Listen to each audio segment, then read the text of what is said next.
Imagine the world as the ancients saw it. Their maps and manuscripts were not merely charts of coasts and continents. They were encyclopedias of marvels. Elephants, lions, serpents, and other familiar creatures walked alongside beings that to modern eyes seem impossible. Among the most unsettling of these were the headless men, people whose faces were said to appear on their chests. We tend to dismiss such images as primitive fantasies, the natural product of superstition. But what if this dismissal is too hasty? What if these depictions were not metaphors, but attempts to record reality as it was understood by the most respected thinkers of their age? This question forces us to re-examine the foundations of our historical knowledge, and so we turn to the primary sources, to the minds whose authority shaped Western historiography itself. Herodotus, the father of history, does not present his histories as a work of myth. In describing Libya, he catalogues its geography, its peoples, its animal snakes, elephants, bears, then names dog-headed tribes, and headless beings whose eyes were said to be set in their chests. He draws no line between the familiar and the strange. For him, this is simply what inhabits the far edges of the world. Centuries later, Pliny the Elder echoed these descriptions in his monumental Natural History. An early prototype of the encyclopedia, Pliny speaks of the Blemmyes, said to be without heads, their eyes and mouths placed in their breasts. Again, no hint of allegory, only a record of what the Roman world believed to be true. Modern skepticism provides a simple explanation. Perhaps travelers encountered warriors wearing large chest masks or ritual costumes that concealed their heads. Yet this theory sits uneasily alongside the intellectual rigor of Herodotus and Pliny. Could observers so curious, so meticulous, repeatedly mistake theatrical garb for human anatomy over centuries, across continents? More importantly, the headless people were not an isolated anomaly. Ancient texts describe entire monstrous races.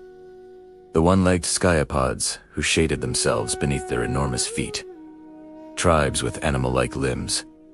Dog-headed men. These were presented not as fables, but as components of a vast and wondrous world whose edges were only dimly understood. Even more striking is that these images appear far beyond the Greco-Roman sphere. They emerge across ancient India, China, and Japan cultures separated by distances and barriers that prevented direct exchange. In the Ramayana, we encounter Kabanda, a headless demon whose eye and mouth was set in his torso, the result of a curse. The Chinese classic of mountains and seas tells of Xing Tian, a warrior who continued fighting even after decapitation, his nipples becoming eyes and his navel a mouth. In Japan, folklore describes the Donatsura, headless spirits wandering lonely roads. How could such similar figures appear across civilizations with no contact?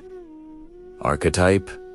Coincidence? Or the echo of something once real? These stories survived into the Middle Ages, copied by monks who saw no clear boundary between natural and supernatural. The Blemmyes appear in Bestiary's chronicles and tales of Alexander the Great, who medieval writers claimed encountered golden-skinned headless giants in India. Then, in the Renaissance Turing, an age striving for empirical accuracy, startling account emerges. In 1596, Sir Walter Raleigh reported encountering headless people in the interior of South America.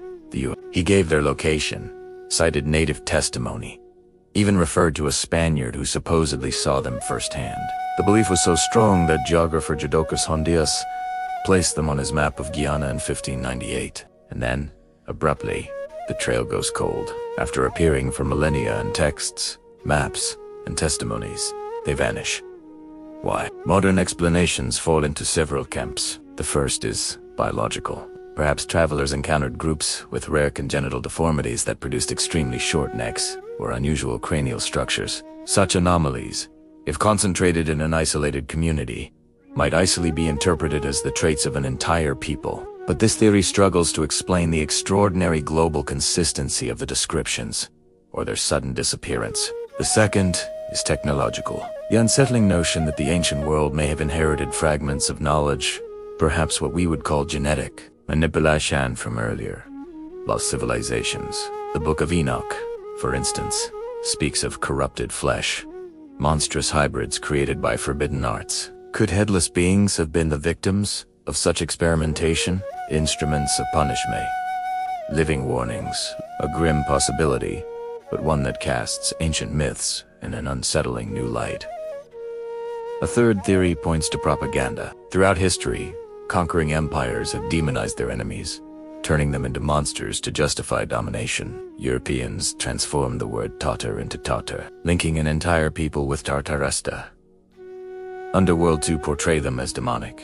Romans depicted druids as bloodthirsty sorcerers to rationalize their extermination. Dehumanization is a political weapon as old as war itself, so perhaps monstrous races on medieval maps were not literal beings, but the result of geopolitical narratives designed to vilify distant cultures.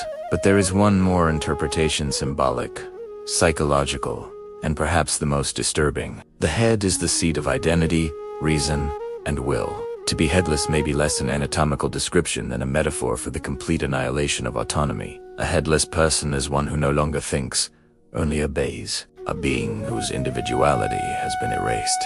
Viewed this way, the headless man becomes an archetype of total control, a symbol of conquered peoples stripped of their culture, their history, their inner voice.